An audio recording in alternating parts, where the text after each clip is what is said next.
아내의 복종은 남편의 사랑에 대한 반응이다. 이렇게 한 얘기를 들었습니다. 그리고 그 원장님께서 그 한 예를 들어서 그 착한 며느리 얘기를 들었습니다. 그 착한 며느리가 어떻게 당신은 그런 모습을 할 수 있느냐 하니까네 지금의 자기의 모습은 다 남편이 만든 것이다. 이렇게 얘기했습니다. 저 거기서 완전히 회개했습니다. 참 치졸하기 그지없고 얼마나 내가 잘난 척을 많이 했나 이런 생각이 들었습니다.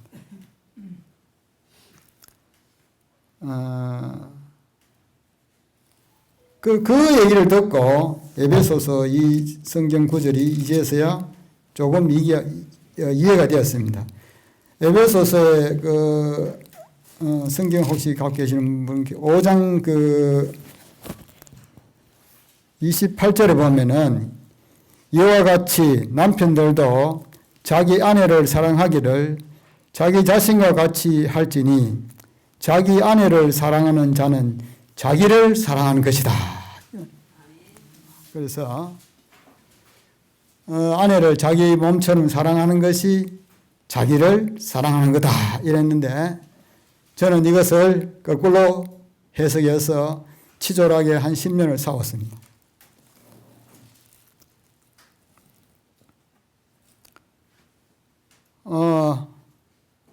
이제서야 우리는 그래서 이 신앙생활 하면서 이 성경 말씀을 해석을 여기서 하늘의 법칙에 따른 그 사랑을 해석하지 않고 철저하게 자기 사랑을 표현하면서 성경 말씀을 받아들여서 해석을 하고 그걸 그렇게 받아서 상대방을 공격하고 이렇게 많이 하는 것 같습니다. 저는 60대에 저희 신앙관의 화두는 나그네 신앙입니다. 나그네는 계속 걷습니다. 나그네는 갈 길을 모르고 나그네는 자신을 떠납니다. 나그네는 이 땅에서 성취자가 아니고 정인이라고 얘기했습니다. 그리고 나그네는 하나님의 말씀에 이끌려 살아가는 그런 나그네입니다. 그래서 저는 이 화두를 가지고 이제 남은 여생을 살아가려고 합니다. 그래서 우리는 이 땅에 영주권자로서 살아갑니다. 우리는 천국의 시민권자로 살아가기 때문에 그래서 천국의 소망을 가지고 시민권자라서 영주권자는 별 법적으로 주장할 게 별로 없어요. 그죠? 그래서 투표권도 없고 뭐 그렇죠. 혜택이 한개 있습니다. 그래서 살아가는데 제가 이렇게 간증함으로 해서 이제 제가 머리에서 가슴으로 깨닫는 이 사실을 이 공부를 이제 발로 내려가야 됩니다. 그래서 발로 가는 여행을 시작하는데 이제 집에 가서 아내를 내 몸처럼 사랑하기 위해서 어떻게 할 거냐 고민을 하고 하는데 그 답을 또 하나 얻었습니다. 우리 전도사님께서 자기 주장하는 것이 죄다 이런 얘기를 했어요. 저는 그것이 죄인 줄 몰랐습니다. 그래서 내 주변의 친구들끼리 보면은 부부간에 노년에 이혼도 하고 내 위에 형님도 자녀를 출가시키고 아들 딸 잘 키워서 큰 문제도 없는데 자기 주장을 하다 보니까 이혼을 했습니다. 그래서 이 복음을 내가 전해야 되겠다 이런 생각을 했습니다. 그래서 우리가 자기 주장을 하는 것이 죄인 줄 몰랐습니다. 대부분 우리 부부들이 살면서 나이 들면서 남은 게 고집밖에 없어갖고 자기 주장이 아주 강한 것 같습니다. 그것도 자기 생각대로. 그래서 우리가 앞으로 100세 시대를 바라보면서 이혼을 안 하고 산다는 것은 기적이다. 이런 생각이 들기도 합니다. 그런 생각이 듭니다. 그래서 아내를 내 몸처럼 사랑하는 것이 나를 사랑하는 것이고, 그 방법 중에 하나가 내 주장을 하지 마라. 그래서 이제 내려가서 내가 늘 생각하는 것이 내 주장을 하지 않겠다. 지금까지 내가 잘난 척하고 비열하게 상대방을 공격하고 했던 이 모든 주장을 이제 거둬들이겠다. 이런 생각을 하고 이제 이 말을 선포함을 해서 이제 나는 더 내 자신을 구속하게 되고 좀 더 잘하지 않겠나 이런 소망을 가지고 이 간증을 합니다. 이상입니다. 감사합니다. 네, 새해 복 많이 받으세요. 진심으로 여러분은 새해 복을 많이 받아야 합니다. 여러분은 어디에 축복을 받았습니까? 이런 질문은 제가 아시는 분들이 흔히 묻는 얘기인데요. 저는 온몸에 여기저기 축복을 많이 받았습니다. 그중 한 곳은 외줄타기라고 하나요? 그런 곳도 있는데요. 한 발만 잘못 삐끗하기만 하면 떨어져서 심각한 저주로 바뀌는 곳도 있습니다. 여러분, 축복받은 곳이 계속 올 한 해도 축복이 되기를 기원합니다. 질병이 축복이라는 것을 진짜 가슴으로 깨닫는 분들이 가장 놀라운 회복으로 가는 것을 제가 주변에서 많이 보았습니다. 제가 여기 나온 것은 저도 아내 때문에 나왔는데요.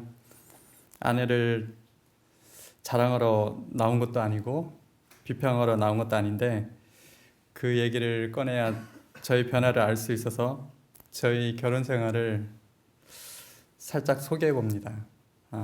지금 17년째 제 결혼 생활입니다. 그 사랑스럽던 아내도 세월 따라 변합니다. 제가 병이 나고 나서 아내도 갑자기 힘들었겠죠. 그걸 저도 인정해야 하는데 그게 말처럼 쉽지가 않습니다. 시간 관계상 제가 그리고 와이프 프라이버시도 좀 있고 해서 좀 뭐 자세한 얘기는 못 하겠고 좀 최근 일어난 해프닝 하나를 제가 좀 이따 말씀드리겠습니다.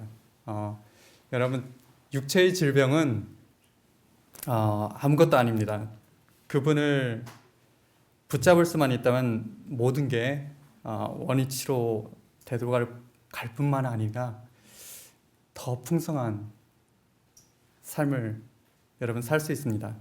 오늘이 제가 여기 온 지 딱 한 달째 되는 날입니다. 아침마다 원장님 강의를 들으면서 제가 묵상을 하는데요. 제 마음을 울리는 말씀이 너무나 많습니다. 근데 처음 제가 온 지 한 4일 정도까지는 말씀이 안 들어오더라고요. 그래서 좀 원론적인 말만 하는 것 같고, 그래서 집에 갈까 이런 고민을 좀 하는 중에 그냥 갈 수는 없잖아요. 그래서 여기까지 왔는데 좀 멀리서 하나님께 간절히 매달렸더니 제 마음을 여셔서 말씀이 들어오기 시작했습니다. 말씀을 듣고 나서도 제가 그거 잊어버릴까봐 또 뭐 성경과 관련해서 좋은 책 보면서 묵상하는 시간을 많이 가졌습니다. 그리고 좋은 말씀은 유튜브에서 또 계속 더 많이 듣고 그렇게 해서 저희 삶에 적용하려고 그냥 놔두면 잊어버릴 것 같아서 제가 글로 적어 나갔습니다. 그래서 강의 내용과 성경을 같이 묵상하면서 글로 적었는데요. 저의 생활의 전적인 변화를 위한 글이었습니다. 그리고 치유의 시간들이었습니다. 그래서 그때 제가 오늘 하나 글을 읽어드릴 텐데요. 그때 원장님 강의 내용을 토대로 해서 글을 썼는데요. 여기 몇 분은 있을 거예요. 들어보신 분이 뜻이 하늘에서 이루어진 것 같이 땅에서도 이루어지니이다. 마태복음 6장의 주기도문 한 구절이었습니다. 하나님께 기도해서 그분께 굴복하는 것은 대부분 잘하는 것 같습니다. 그래서 뜻이 하늘에서는 잘 이루어집니다. 그런데 땅에 있는 주변 사람들에게 굴복하지 못하는 저의 모습을 말씀을 통해 제대로 보게 되었습니다. 그러니까 주기도문과는 달리 저에게는 땅에서는 뜻이 안 이루어졌던 거죠. 이것과 관련해서 제가 성경 묵상하면서 이렇게 쓴 글이 또 야고보서 3장 13절인데요. 성경 가지신 분들은 지금 펴 놓으시면은 이따 좀 훨씬 더 빨리 찾아볼 수 있을 것 같습니다. 야고보서 3장 13절부터인데요. 지혜에 관련된 내용이 나옵니다. 제가 재작년부터 내려놓는 연습을 했는데요. 쉽지가 않습니다. 한 2년 정도 됐는데 아무리 주님과 동행하려고 해도 제가 아내하고 싸우면 여전히 끝까지 가고 참 비참했어요. 그러던 어느 날 무슨 변화가 없으면 제가 작심을 했거든요. 주님과 동행하려고. 근데 변화가 없으면 이제 죽을 것 같아서 주님께 더 간절히 매달렸습니다. 근데 그날도 아내하고 서로 싸워서 중간까지 안 가고 끝까지 갔어요. 억장이 무너지고 분노가 치밀었습니다. 더 이상 있으면 안 되니까 나왔어요.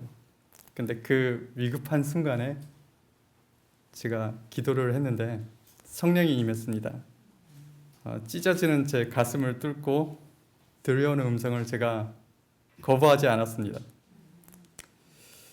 좀 있다가 다시 아내에게로 돌아와서 함께 기도하는 시간을 가졌습니다. 그게 처음이었는데요. 엄청난 용기가 필요한 일이었습니다. 그 결과는 엄청났습니다. 나는 여전히 저쪽에서 던진 그 험한 말 때문에 갈기갈기 아팠는데 아내에게는 엄청난 위로가 되는 사건이었습니다. 여기 와서 제가 완전히 변하고 싶어서 제가 하나님께 절실히 매달렸습니다. 그러니까 이상하게 시험도 더 맹렬한 것 같습니다.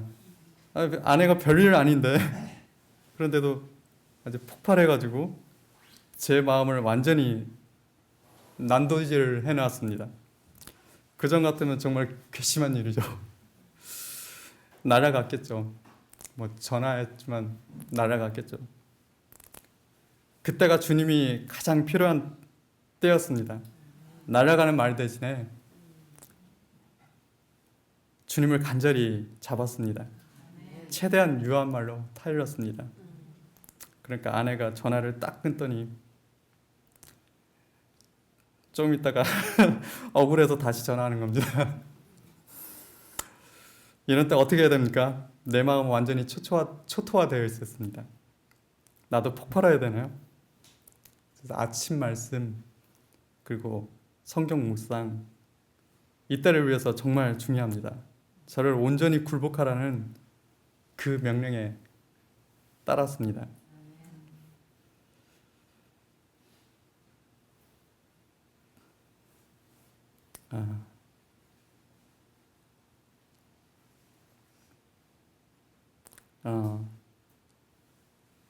제가 미안하다는 말을 계속 꺼내도 아내는 저쪽에서 분이 안 풀리니까 계속 씩씩대는 거예요. 이리저리 달래줘도 아내는 분이 안 풀리니까 결국 제가 최대한 최고 좋은 게 기도더라고요. 그러니까 전화가 맞춰졌습니다. 그리고 저는 다음 날까지 긴 하루 내내 제 마음이 아프더라고요. 아무것도 못하겠더라고요. 하지만 저의 자아와의 싸움이 아주 상당한 진전이 있었던 사건입니다. 제 옛날 성격에는 남자가 자존심 상해서 진짜 접시물에 코 박고 죽어야 할 일이었습니다. 저는 그렇게 마음이 아픈데 아내는 속이 시원하답니다. 이거 억울해서 못 사는 일입니다. 근데 예수님을 잡고 있으면 그것도 가능한 일이더라고요. 괘씸하게 뭐 그런 식으로 사랑을 확인하다니, 그렇게 생각하지 않고 예수님처럼 생각하고 싶어집니다.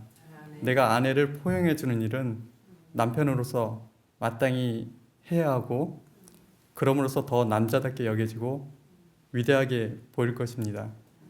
그러니까 그 이후로 저한테 존댓말 쓰더라고요. 아내는 얼마나 저에게 미안하겠어요. 자기가 잘못해서 일 저지르고 내가 이것저것 가르쳐줘도 2번씩이나 그걸 반대로 하다가 자기가 더 스트레스 받아가지고 내가 좀 짜증냈다고 나한테 다 퍼붓고, 그리고 또 하지 말아야 될 그 험한 말들 퍼붓고. 근데 참 악의 세력이 가증스럽게도 사람을 그렇게 만드는 겁니다. 저 수양버들 알죠? 가만히 있고 싶어도 폭풍이 불면 그 수양버들이 그 미친 사람 머리 흔들듯이 그냥 막 요동칩니다. 악령이 그렇게 미치게 불어대니까 그런 겁니다. 바람이 자고 나면 평온해지고, 얼마나 그 수양버들의 그 자태가 예쁩니까? 사람도 그렇습니다. 평온해지니 얼마나 사랑스러운 아내인지요. 사람에게 죄를 물어서는 안 됩니다. 제 마음의 상처가 이제 아무니까 다음에는 그 짜증도 내지 말았어야 하는데 이렇게 다짐해 보지만 아직 수련의 길은 멀기만 합니다. 제가 쓴 글 원문 그대로 좀 읽고 마치겠습니다. 뜻이 하늘에서 이루어진 것 같이 땅에서도 이루어지이다. 마태복음 6장 10절. 나의 생각을 주님께 완전히 굴복시키고 싶다. 내 생각대로 말하고 행동했을 때 가져온 결과들은 지금 보니 참담하다. 가정은 깨어져 가고 있었다. 내 몸은 언제 죽을지 기약이 없게 되었다. 탄탄했던 나의 현실이 순식간에 암담한 상황으로 치닫고 있었다. 내가 과연 주님께 나를 온전히 맡길 수가 있는가? 오늘 묵상에서 주님이 나의 결함을 적나라하게 보여주니 감사에 감사를 드리게 되었다. 나는 예수님께 제대로 초점을 맞추고 살았는가? 주님께 나아가는 게 이젠 좀 수월한데도 신앙은 오히려 후퇴하지는 않았던가? 하나님을 내 안에 모시고 있는 듯 한데도 왜 자꾸 이 선악의 투쟁을 현실에서 치열하게 계속해야 하는가? 오늘 새벽에 일어나 주님 앞에 무릎을 꿇었다. 제 삶을 오늘 주관하시고 인도해 주옵소서. 내 안에 일어나는 끊임없는 전쟁은 오늘도 어김없이 나를 밀고 들어왔다. 모두 기도의 제목이 된다. 주님께 가져가지 않으면 해결되지 않는 문제들이다. 높아지려는 나의 자아를 오직 주님만이 해결하실 수 있기 때문이다. 주님께 간절히 기도해 보면 내 마음속 깊이 숨겨두었던 이기심과 욕심이 근원인 그런 생각들이 하나둘 떠오르게 도와주신다. 그렇듯이 신앙으로 포장되어 있었지만 내가 신령과 진정으로 나아가면 주님께서 그 민낯을 드러내 주신다. 감사하다. 나의 기도의 제목은 끝이 없다. 그러다가 어느 날은 내 자아와의 싸움이 지겨워져서 기도하면서 투정을 부렸다. 하나님, 제 안에 이 투쟁은 어느 때까지 해야 합니까? 바울처럼 목숨이 다하는 날까지 날마다 죽어야 하나요? 하나님께서 말하셨다. 너는 왜 자꾸 문제를 나에게만 가져오지? 주님만이 제 문제를 해결할 수 있습니다. 저는 혼자서 도저히 못하겠습니다. 너는 문제의 껍데기만 가져왔지 실제 너에게 필요한 것은 하나도 건드리려 하지 않는구나. 도대체 무슨 말인지 모르겠다. 주님께서 주시는 음성을 깨달을 수 있도록 성령을 간구했다. 진짜로 나에게 필요한 음성을 듣고 싶은 마음이 생기기 시작했다. 그러자 주님께서는 솔직히 말씀하신다. 너는 나에게 굴복하는 건 매우 잘하는구나. 이제 그만 해도 될 정도란다. 그런데 왜 상대방에게는 굴복하려고 하지 않는 거지? 하나님께서는 나의 신앙에서 가장 간과해왔던 맹점을 너무나 명확히 보여주시고 계셨다. 그야말로 껍데기에 불과한 신앙을 그 오랜 세월 하고 있었구나. 주님께 굴복한 만큼 내 형제에게도 나는 굴복하고 있었는지 돌아보면 정말 부끄러워진다.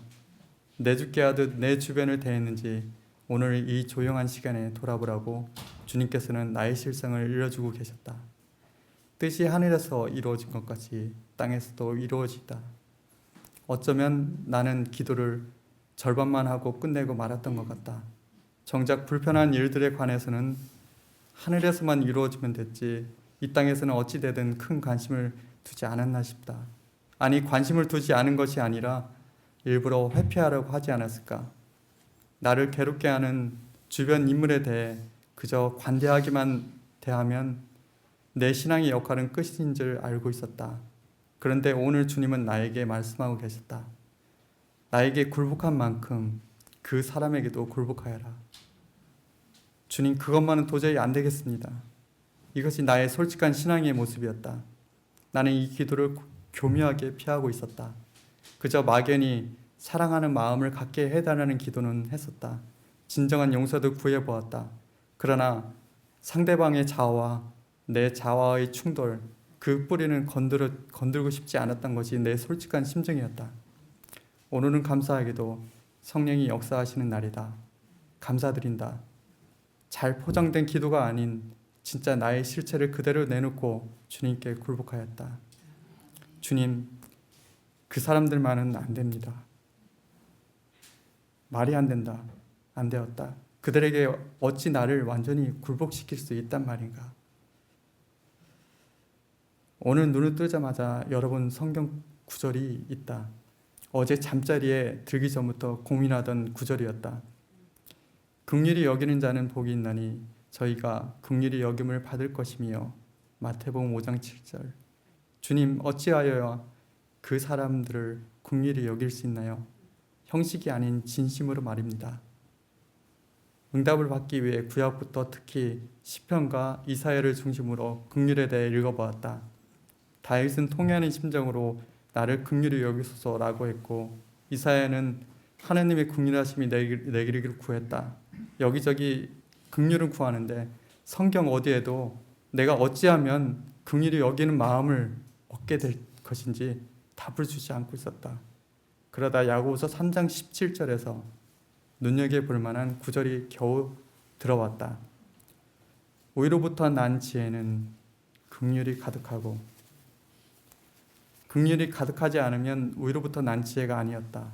내 안에 아무리 큰 하나님의 비밀을 품고 있어도 내 안에 긍휼이 가득하지 않으면 위로부터 난 지혜가 아닌 거다. 위로부터 나지 않으면 땅으로부터 온 지혜였다. 즉 정욕적, 마귀적 지혜였고 그 결과로 시기와 다툼이 일어나게 된다.